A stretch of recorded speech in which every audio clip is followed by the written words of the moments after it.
Good evening, ladies and gentlemen.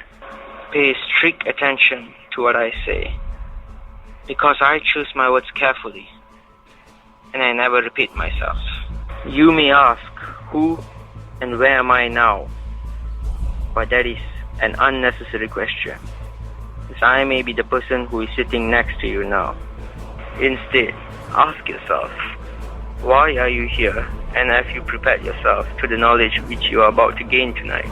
Tonight, we will be discussing on Malaysian bank credit policy, the advantage and the disadvantage of it.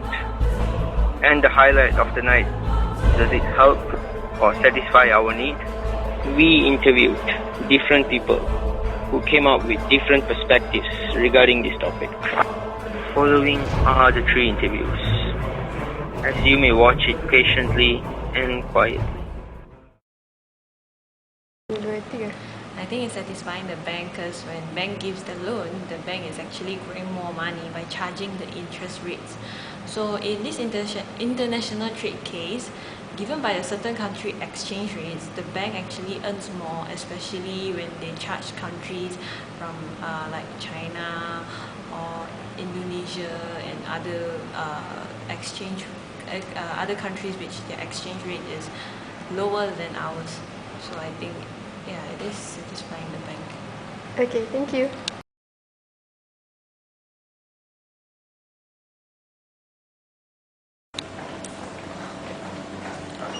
There's a gap between the principle of trade policy and the principle of making interest. Why are we saying this? This is because the main interest of the banks is fueling their interest by providing loans to those people who cannot afford to pay them. Therefore, leading to accumulation of interest rates which they cannot repay in the long run. This leads to what we are saying. This leads to the main factor that the Malaysian bank credit policy, it's not helping in any way, rather it's only fueling its own interest and satisfying its interest for making more money.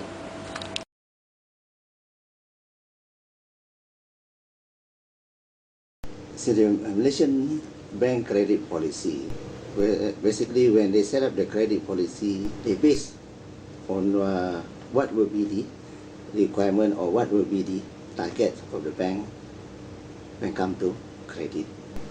So that in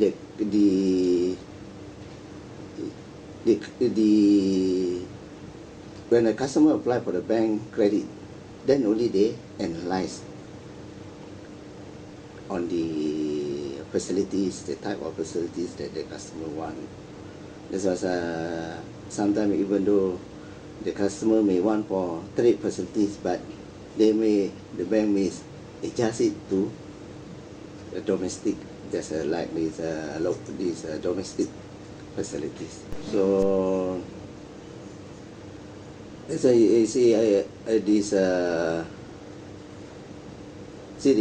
for international trade normally we use a foreign currency. But then when come to this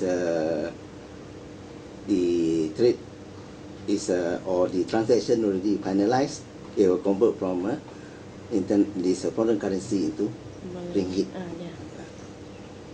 Those giant companies, they can still maintain the yen amount, or they can open a yen account, and they don't have to convert to ringgit. So that when they will save on the forex losses, because they can use for their future payment or what, or for future trade transactions. There's now these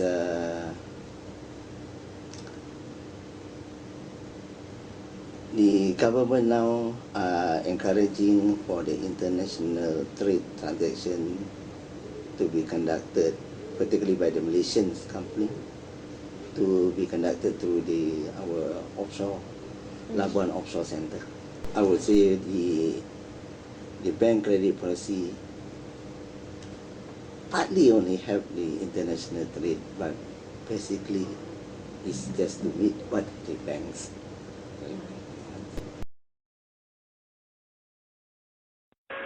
As we can see, Our first interviewee agreed, the second disagreed, and the third chooses to stay neutral. With this, I presume there should be questions running in your head. So which side did you choose? To clear our doubts, we have a very special guest tonight. He is the son of the late Tan Sri Dr. B. Sekhar, also known as Mr. Natural Rubber, who have provided for a time significant leadership to the global natural rubber industry. He is the president and group chief executive of Petra Group. He is the chairman of the Sekhar Foundation. He is one of the richest men in Malaysia. Ladies and gentlemen, he is none other than